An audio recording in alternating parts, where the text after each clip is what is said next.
আশকোনা হজ camp থেকে যুক্ত হচ্ছেন সহকর্মী শফিকুজ্জামান রুবেল। যাচ্ছে তার কাছে।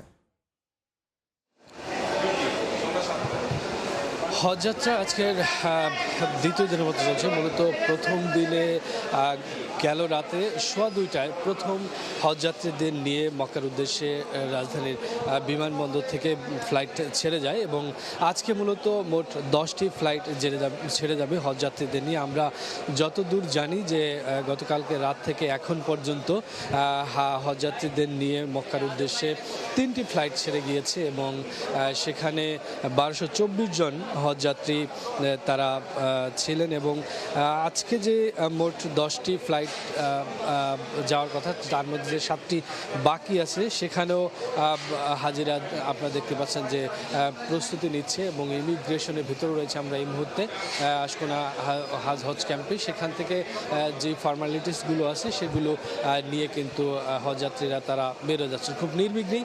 একটি বিষয় একদমই না বললেন না, সেটি হচ্ছে যে গেল কয়েকবারের তুলনায় এবারের হাজিদের জন্য সুবিধার্থে এই ইমিগ্রেশনের যেই সুব্যবস্থা সেটি করা হয়েছে এবং যারা হজযাত্রী তাদের সাথে আমরা কথাও বলেছিলাম, তারা বলছিলেন যে তারা খুব নির্বিঘ্নেই তাদের সকল যেই কাগজপত্রের যেই ফর্মালিটিসগুলো আছে সেগুলো খুব সহজেই সমাধান করে তারা কিন্তু এয়ারপোর্টের উদ্দেশ্যে রওনা দিতে পারছেন। আমরা সকাল থেকে যেটা লক্ষ্য করছি যে খুব সুশৃঙ্খলভাবেই আশকোনা হজ ক্যাম্পের যেই জায়গাটা জুড়ে আছে, প্রতি বছরই এখানে এই আয়োজন করা হয়, কিন্তু এবার একদম ডিপার্টমেন্ট বেস খুব সুশৃঙ্খলভাবে ভাগ করা হয়েছে।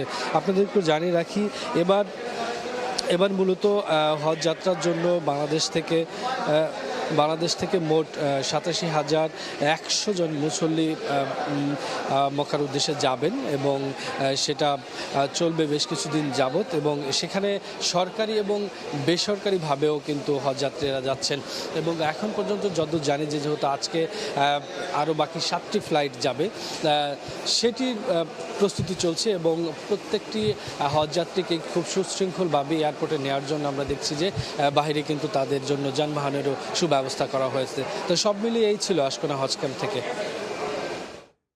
সরাসরি যুক্ত ছিলাম আশকোনা হজ ক্যাম্পে।